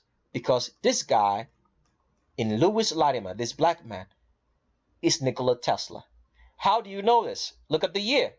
He was born 1848, September 1848. Let's look at Nikola Tesla year when he was born. What year was Nikola Tesla born? 10 July 1856. 8 years later. You see how this will tell you lies? And what year did Nikola Tesla die? Look at this. 7 January 1943. What year did Louis Latimer die? December 11, 1928. At what age? Age 80. What age was Nikola Tesla? 86. Is that a coincidence? In what city or what state did Nikola Tesla die? New York City, right? New York. In what state did Latimer die? New York City, Flushing, Queens. Is that a coincidence? Is that a coincidence? This is the original inventor. Nikola Tesla is a fabrication. Just like the white albino elites around the world keep on fabricating history for us to believe in the myth of white supremacy and its intelligence, which doesn't exist. So what's the end of the story that you get here? White supremacy intelligence doesn't exist. People who have straight hair, all right, don't have the genetics to be able to think up to that level to discover things. It's not possible because it can't be done. You can't build a skyscraper on a bungalow foundation. It won't work. It's going to crumble. A single core processor cannot function like a quad core processor. It's not built that way. So everything shows you that black people are not just the superior intelligence. They have wisdom, and wisdom is superior to intelligence, or intelligence rather. Anybody with straight hair has to be taught. They don't have the mechanics, the melanin to function, to be able to discover things on their own. So that's why simple things as trends, culture, dances, it's all accredited to black people because they are the discoverers. They are built to be discoverers, to know things without being taught, and everybody else has to be taught how to. That is the end of story. Black people have wisdom. Black people with woolly hair have wisdom. They have superior intelligence, and everybody else just has intelligence and not wisdom because they have to be taught. So with that, we come to the end of this part, and we're going to shut down the video right here and continue to the next part of the video. Sorry for it being a long video, but the truth always has to be told. So let's go.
So we want to thank you so much for sticking around with us through the myth of whiteness, part number 16 underscore intelligence, which we made you guys understand that it's biologically and scientifically impossible for anybody who has straight hair, who's an albino or goes by the name white, to be of more superior intelligence than black people who naturally have wisdom because of the melanin content, which allows them to have a greater number of impulses firing such that they are able to do things better, be able to have a lot of muscle coordination, a lot of other things that determines and is also responsible for being intelligent.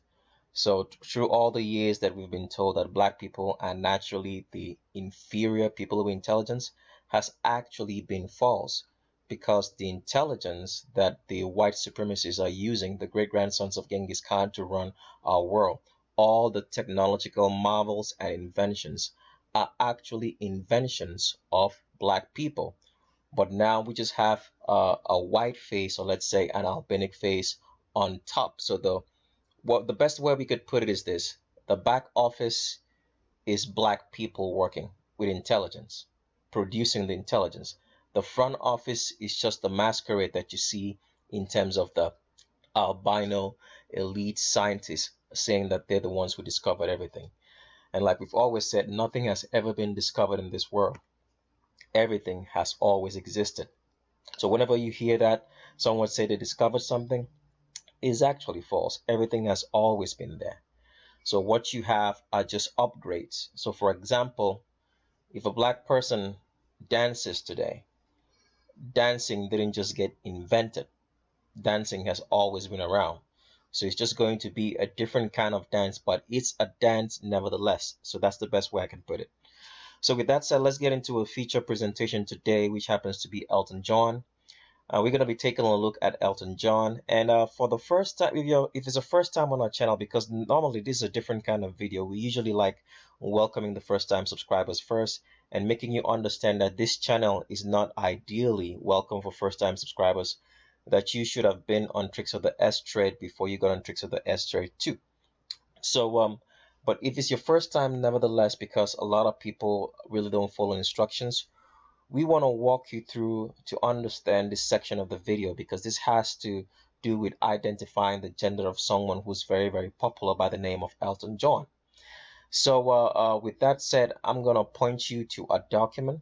I'm going to point you to the primer video, which you must watch first to understand what our channel is all about, if it's your first time on our channel. Otherwise, a lot of the things that you're hearing rather, and seeing might be a little bit more confusing for you. You're going to have more unanswered questions if you do not go along the proper route of watching our videos. So if it's your first time on our channel, I want to point you to um, our primer video first, and then after that we come back and continue talking, because we're in the transvestigation of Elton John. So if it's your first time on our channel, there is a playlist on the channel that you have to watch. The playlist is called Primer. All right, so get on Tricks of the S Trade or Tricks on the S Trade 2 and watch the primer video. Look for the playlist for it. The playlist has 4 other videos inside that, which is very, very pertinent, that you should watch if you're trying to understand what our video is all about. So if you have Primer 2, you have the Theory of Surrogates and the Theory of Surrogates 2. We recommend that you watch these videos if it's your first time on our channel. There's also a link in the description section of every video that we have on this channel. I'm hovering my mouse right over it. This link takes you to a document. The document is called Male versus Female Visual Differences. It's very, very important that you download this document in a hard copy format and save it, so you can also transfer it to your kids or whoever else you want to get the document out. Because we do recommend that you always have everything in a hard copy format, because a lot of the histories that we are being taught is digitally told to us, so it can always be changed. So that's why they're sending everybody onto the internet, or what they now call the cloud, so that everything can be changed at the drop of a hat. But if you have something in a hard copy format, it's always better, because it's going to be much more stable against changes or corruption. So that's why we put a lot of the information that we have which we are talking about in most of these videos. And people, I just want to let you guys understand something. What we're talking about in every video on this particular channel is just 5% of the whole entire story. The book gives you a much more comprehensive view.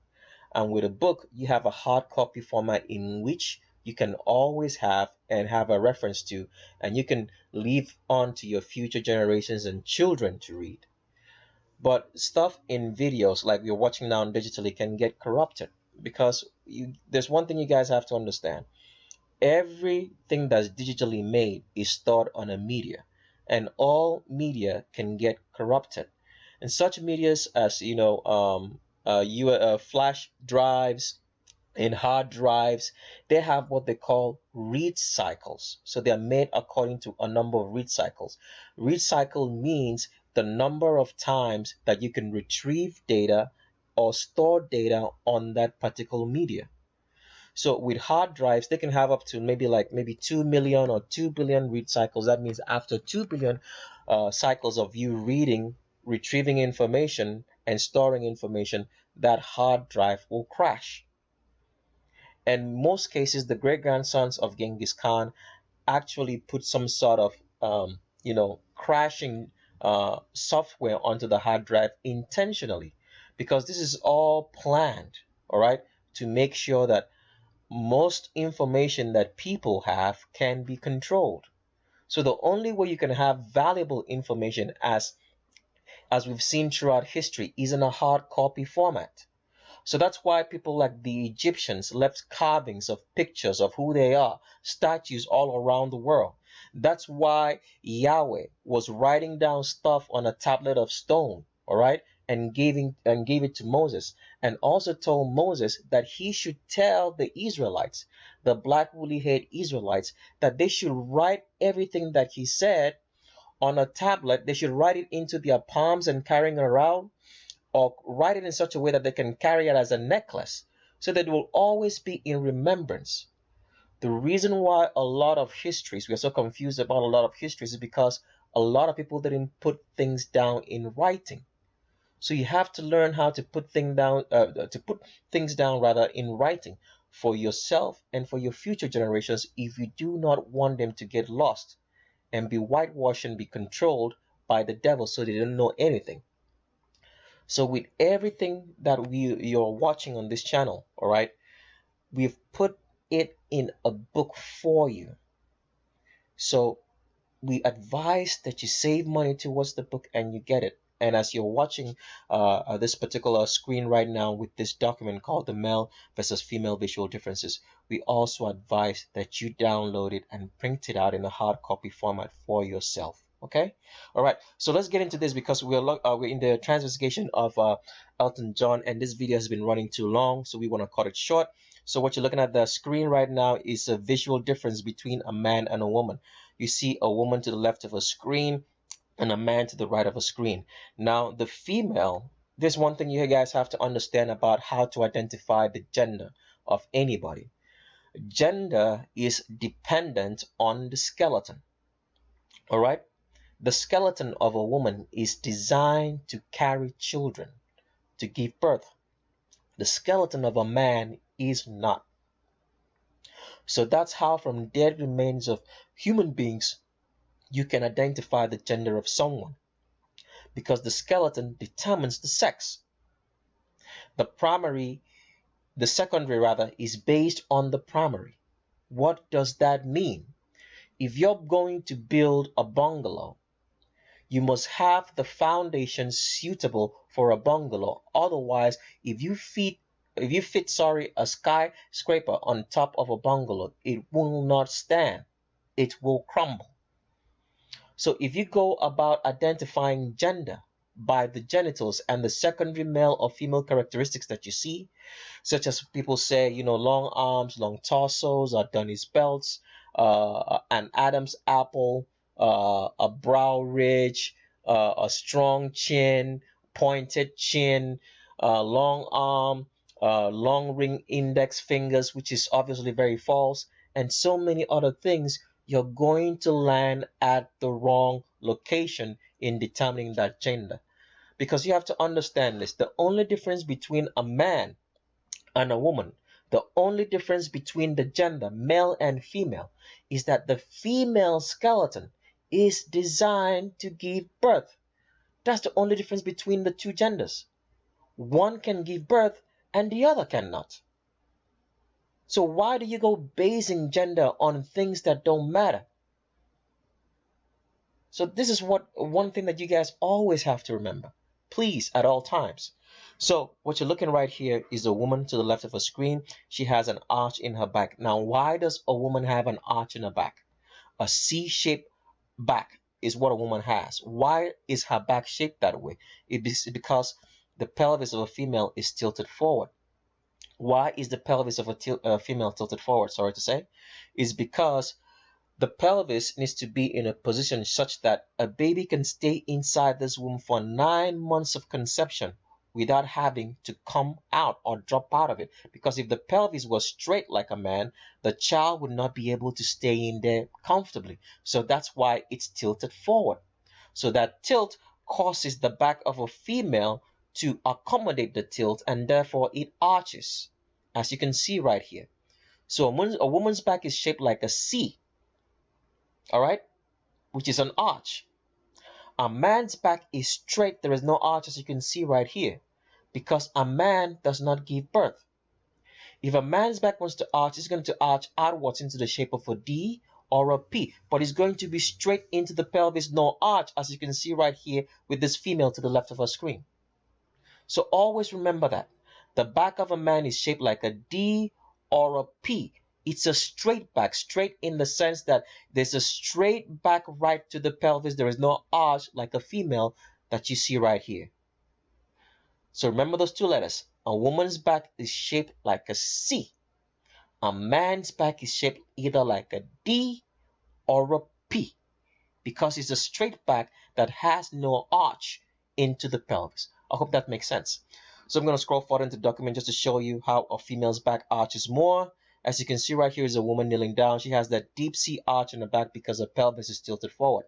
It doesn't matter what size the female comes in, whether she's big, small, tall, whatever you want to call her, there's always going to be an arch in a woman's back. So as you can see right here is a big female to the left of her screen. She has an arch in the back and the pelvis is tilted forward. A smaller female to the right, arch in the back and the pelvis is tilted forward. So size doesn't play a role. It doesn't matter if you're big, tall, or small, the color of your skin, your ethnicity. There's always going to be an arch in a woman's back, because without that you cannot be a woman, because the pelvis needs to be tilted forward so that you can carry children during pregnancy. Does it make sense? So let's go further down just to show you another thing that another common misconception, that if a woman gains a lot of muscle mass, is in the weight room or in the gym training, that her back is going to straighten out. Nothing like that can ever happen. Nothing can change the skeletal structure of anybody once it's been determined at conception. So there is no such thing as maybe a pregnant mom being administered drugs such that the fetus of that woman changes from maybe male to female or female to male, and there's no such thing as androgyny. Once a sperm meets an egg during fertilization, the sex is determined immediately and nothing can change that process. So do not fall into any lies that the great grandsons of Genghis Khan are going to tell you throughout history, that something can change the person's gender, all right, from male to female or female to male during pregnancy. It can happen. We are born either male and female. There's no such thing as androgyny. That's all false. There's no such thing as hermaphrodites. You only hear and see of hermaphrodites maybe on TV. And you have to understand something. Just because a woman has an enlarged clitoris doesn't make her male. Because a man has a small pineal gland, that's a penis, doesn't make them female. All right? So you guys have to understand this. Nothing can change the skeletal structure. As you can see right here, here's a female with a lot of muscles, weight training, maybe in the gym every single day. She still has an arch in her back. another female right here, there's still an arch in the back. Muscular female. Nothing can change the skeletal structure once it's been determined at conception. So let's move forward. So one of the most defining aspects of determining gender is the hips. You've probably heard of this song by Shakira, who's actually a dude who said that the hips do not lie. That is actually true. The hips never lie. Everything else can be faked, especially with so many males who are trying to be female. For example, they can have their ribs removed and try to fake an arch. They can have some sort of Brazilian butt lift and body contouring to give a female form of an hourglass figure, but they will always fail at one location in their bodies. That is always the hips. Nothing can change the location of the hips. The hips of a man will always be above his crotch. The hips of a female will always be below the crotch, and nothing can change that location. The hips determines where the torso of the body ends. So for males, the torso of the body ends above the crotch. Why is that so? Because the male genitalia needs to function below body temperature. And for it to function below body temperature, it needs to be outside the body. So since the hips determine where the torso of the body ends, the genitalia is therefore outside the torso of the body. So the hips of a man are above his crotch. Now, the female reproductive organs, everything is inside the body, right? So the hips of a female are going to be below the crotch because everything is inside the torso of the body, since the hips determine where the torso of the body ends. Does that make sense? So the hips are also below the crotch so that a woman can have easy access to childbirth. Without that, a woman's hips would become a problem. So the hips, the location of the hips determines your gender. If it's above, that means you're male. If it's below, it means you're female.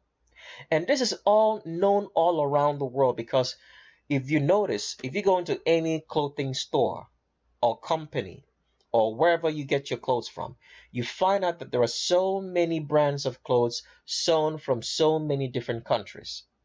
But for every female clothing, the location of the hips remains the same because females don't have varying degrees of places for their hips. It's always going to be below the crotch.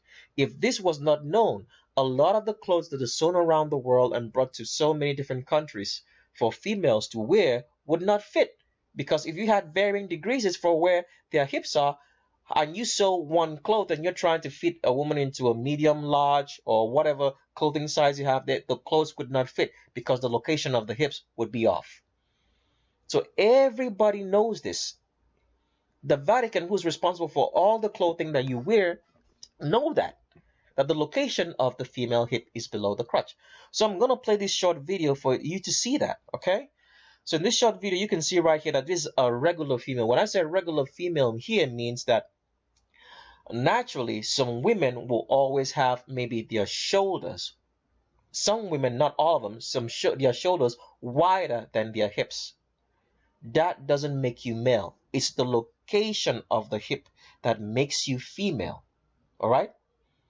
So even if a woman is going to have wider shoulders, the location of her hips will always be below the crotch because that's what makes you woman. So with a natural woman, you find out that with regular females, I'm sorry to say, that means females in which their shoulders, right, are not wider than their hips is what I'm saying.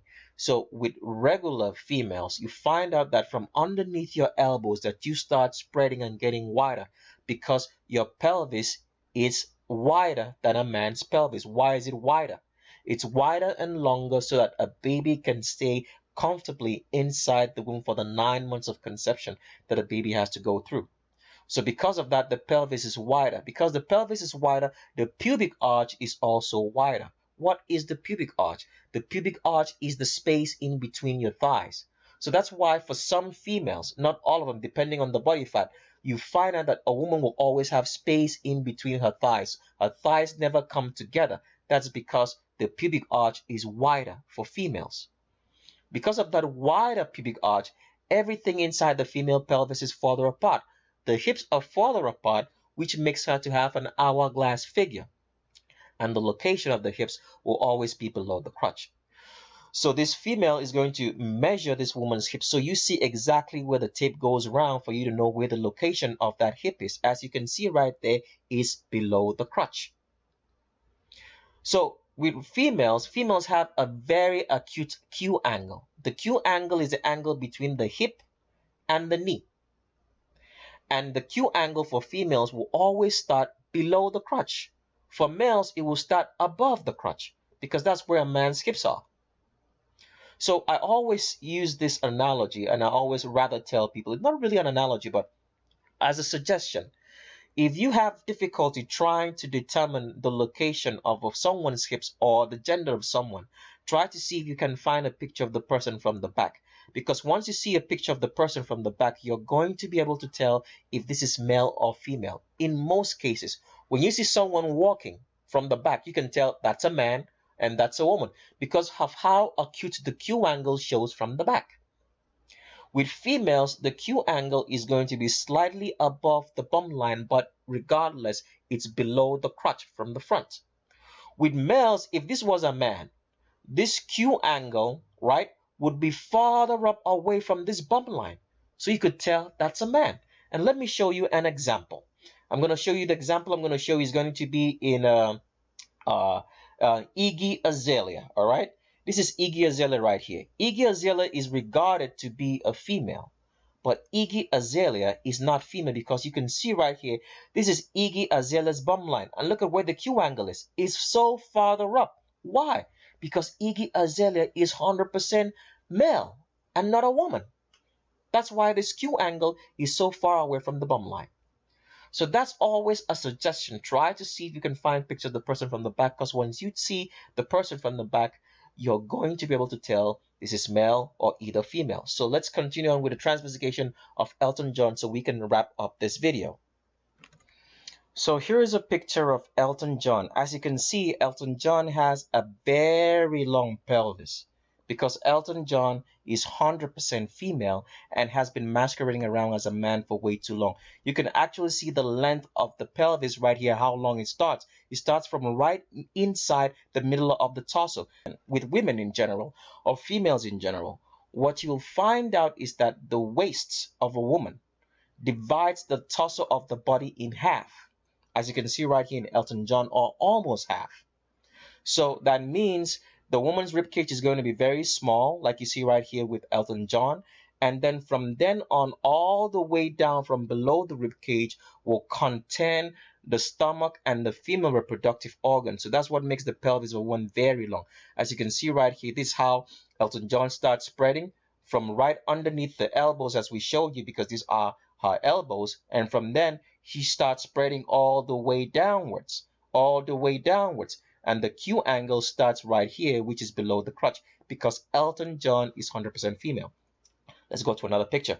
Here's Elton John with some men. I want you guys to take particular notice of what's going on here. Let me see if I can blow this picture up as much as I can. Where is that blow up? It's right here. Okay, sorry. I don't know what's wrong with my mouse. Just pardon me for a bit, okay? So what you do notice right here is Elton John is standing around with some men. But you will notice that all these men's pelvises are very short. You see the distance from here to here? From here to here. But look at Elton John's own here, right here. It travels longer all the way down because Elton John is 100% female with a longer pelvic region. All right, let's go to another picture. Here's Elton John. As you can see, that's a woman standing there.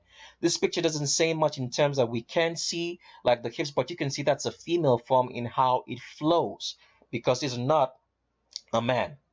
This is a female form flowing in clothes because Elton John is 100% female and not a man. Let's go to another picture of Elton John. This one is not so much clear. Let me see if I can blow this up as much as I can, so you guys can see what I'm talking about right here. And here is Elton John again, all right? You can see that Elton John, as usual, has what we call the curse of the pecs for females. It's not really a curse, it's just a terminology that we use, all right? The terminology means that a woman is unable to develop her pec muscles because as a woman is designed, she's not designed to have a lot of pectoral muscles like males because the chest of a female is designed to carry mammary glands, breast tissue for milk instead of muscle mass. Does it make sense? So that's what Elton John is exhibiting right here because you're unable to see any sort of pec development down here like a normal man should have because Elton John is 100% female. Even though this picture is very blurry and you guys can't really see that, but when you look, you will tell. But because of all the testosterone and so many androgens that they're feeding, Elton John, she has grown hair to look like a man, but it's not because Elton John is 100% female. Even with the way she's trying to place her hands on the hips or waist, because this arm location here should be where the male waist is. You can see how absurd it is because it's too big. It's not tiny because as a as a man, you narrow towards your waist. As a female, you narrow towards it because the waist of a female is above a belly button and that of males is below the belly button. So with males, they naturally narrow. That means with a man that is fit, you naturally narrow towards your waist, downwards, while a female will narrow like upwards because her waist is above. So Elton John is trying to find the male waist here, but she can't find it because it's a female pelvis. Let's go to another picture. Here's Elton John, not really clear, but we wanted to show you that the pelvis is still long. Let's see if you can blow this up. It's because it's in black and white, and you can see that the navel is set way too high inside the torso of the body for it to be male because Elton John is 100% female. Let's go to another picture of Elton John. Here's Elton John sitting down. As you can see right here, this pelvic arch, right, pubic arch right here is way too wide. It forms a V. You can actually see that the way it sits right here shows you that it's a female. The space in between the crotch is way too wide to be male. Males have, when they sit, it forms a V shape because they have a narrow pubic arch. When a woman sits, it forms a U shape because the arch is much more wider for childbirth. And that's what Elton John is exhibiting right here because Elton John is 100% female and could never be man. All right, let's go. Let's go here, right here, Elton John again. As you can see that she spreads wider because the pelvis is wider. You can see how it curves. No man is going to have this kind of pelvis. It's going to be straight. A man narrows more towards the waist and keeps getting narrower into forming like a V shape from his waist down to his body, while females start forming into an hourglass figure. And this is what Elton John is exhibiting right here, hourglass figure. Now, this particular picture has been modified by the Vatican to hide so many things so that we wouldn't see that Elton John is actually female. Because you can see right here, we can't find the location of Elton John's navel because they've hid it under some sort of hair or whatever they did. But the possible location, if you wanted to judge what the possible location of the navel would be, it would be right around this point right here where I'm pointing, I'm hovering my mouse over. And that would be way too high set inside the torso of the body to be male. Because females have a higher navel inside the torso of the body and males have it lower. Does that make sense? All right, let's go to another picture. Here's another picture again. We already explained this. Elton John is trying to find the male waist, but he can't find it. She can't find it because it doesn't exist. It's a female pelvis. And you can see how long the pelvis is. And you can see this Q angle right here is below the crotch. Crotch right here, Q angle starts here because Elton John is 100% female. Been masquerading around as a man for way too long. And we've heard such stories like Elton John is gay and or whatever. That's all trying to hide the fact that it's a woman. That's why they give you such storylines. So you always think towards the fact that it's a man.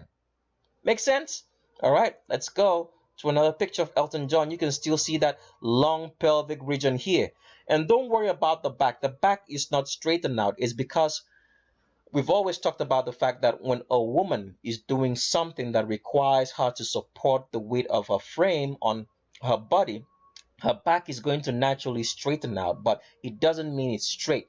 It's just straightening out to support the weight of whatsoever she's doing.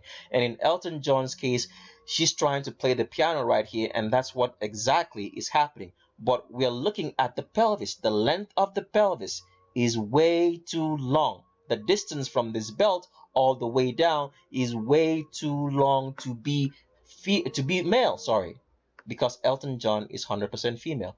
The long pelvis here of a female. Let's go to another picture. Elton John again, as you can see, that's a woman right there. See the way it flows? It flows into an hourglass figure like a woman naturally does. See how it flows even from the thighs and from the back? Because Elton John is 100% female and could never be a man. All right, let's go to another picture. I already showed you that picture, so let's move to the next one. Here's Elton John again, the same thing. See how long the pelvis is and see where the Q angle starts below the crotch, because Elton John is 100% female and never a man. And you know, the one thing with people trying to live in the gender that they were not born with is that over time, oh, saying this just, I don't know if you guys can catch this, but I hope you do. All through our lives, what the great grandsons have specialized in doing is making humanity to hate themselves. So, for example, we are all black people in this world. None of us is white. You only have albinism. That's just that. But albinism has made to be the standard of the beauty of the world, such that black people hate being human, because being human means to have color, and they would rather want to be albinos. If you hate your humanity, all right, you can never ever get to know your creator. Because if the world recognized that we were all black people, it would be easier for us to find out that we were created, and such nonsense as evolution, as the Big Bang Theory, and all that would not exist, and all the stupid sciences and mathematics that's trying to prove it so. So the great grandsons of Genghis Khan, who are led by the devil Satan himself, have made us to be looking at a standard of beauty that is against us. And the funny thing is this: as much as a lot of people are trying to hate their humanity, they still want to be black. Even white folk know that black people are far better in terms of the genetics, of the way they look and how they age, and they want to be like them. White women want to be like black women, but at the same time, they are taught to despise them. Does that make sense? See how the confusion has been thrown onto us in so many ways that we hate our own selves. So the moral of what I'm trying to say is this: as much as you hate yourself and you try to fight against it, you will always find that you're always at the losing end of that battle, because nobody can fight themselves and win. So here, what you do notice is this: when a transgender tries to be, a different sex, especially for those who have grown up and have made that adult decision to say, okay, I don't think I was born a man, I should try to be a woman. What you find out is that your body always fights to be in the sex and gender that you were born with. And as you get older, you start losing that battle, because it starts taking over, showing you more and more that you're male. So in Elton John's case here, even though we can assume that Elton John was taken as a child, because that's what the Vatican does, the great-grandsons of Genghis Khan, rather, sorry to say, who lead through the Vatican, would have taken Elton John as a child.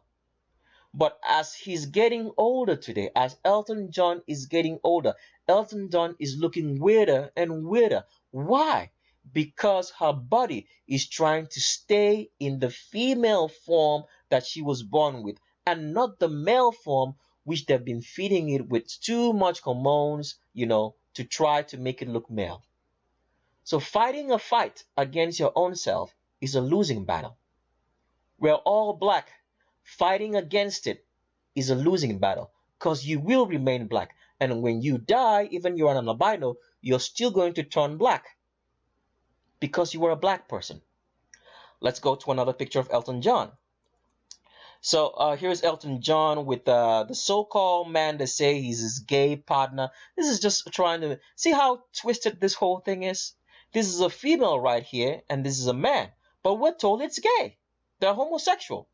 So the idea of giving us homosexuals every day in front of our TVs, most of them may not even be what you think they are. But because the ideology is coming from Satan himself, through the great grandsons of Genghis Khan via the Vatican, we've been told all these crazy lies. All right, let's go to another picture. Here is that same picture, but we want to show you very clearly that the Q angle, right, as you can see right here, is very acute, too acute to be male, because Elton John is 100% female. And you can see the long pelvis right here. The pelvis of a female all the way down, way too long, not short enough to be male, because Elton John is 100% female and was never a man in the first place. Let's go to another picture of Elton John, still trying to do the same thing to find the male waist, but he cannot because it's 100% female and he can't find it. So that's why the hand rest looks awkward. That's a female pelvis and not a male waist. Let's go to another picture of Elton John. Here we're still showing the cute Q angle is below the crotch, because Elton John is 100% female.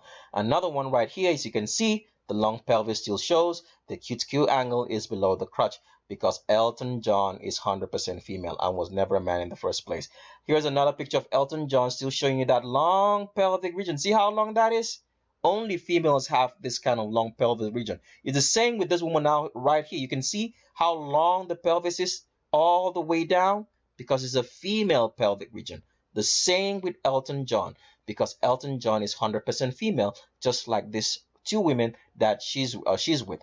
I think this happens. I think the one on the right looks like Diana Ross, but I'm not sure. It could be. But all the same, that's why I'm saying you can never ever trust the people you see on TV. They are all created by the Vatican to be on that TV set to sell you lies, so that you can keep on believing in the myth of white supremacy and its fabricated intelligence when it doesn't exist. If the whole idea of white intelligence is actually black intelligence plagiarized. That's it. Let's go to another picture right here. Here's another picture. As you can see that Elton John right here has an arch in the back, consistent with being a woman. Arch in the back, shaped like a C. See that? C shape, because Elton John is 100% female, with the long pelvic region of a female, because she is one. Let's go to another picture of Elton John. Here's Elton John with Lady Gaga and Kelly Osbourne. And they've been trying to feed you lies that this is a man. Lady Gaga, Kelly Osbourne. You can't trust any of these people. Even though they are both female, all three people here are female. This is not a man. Elton John. See, she looks weirder and weirder as she gets older, because the body is consistently trying to fight to stay in the gender that we are born with. Even so with everybody in this world who consider themselves not black, your body is still going to be fighting to be black. Isn't it wonderful? It's a losing fight. Okay, come on, let's go to another picture. Here's Elton John from the back. As you can still see, this acute Q angle is below the crotch, slightly below the bum line, right? Sorry, slightly above the bum line, but below the crotch from the front, because Elton John is 100% female. All right, that's all we had on today's particular video. I hope you guys learned something about the myth of whiteness, part number 16, talking about intelligence, so that you can understand that these crazy stories that they've created to make black people inferior when they're actually superior is all false. Do not try to be something you're not. Try to be who you are and who you were created in the image of Yahweh himself. And with that, we've come to the end of today's video. I hope you guys learned something. If you did, continue to stay tuned and remember, please, it's very, very important that you get our book for your sustenance and for your future generations, so you can have real history in the palm of your hands. And with that, we leave you with these words. Always and always look with your eyes, but see with your brain. And I'll talk with you guys later. Bye.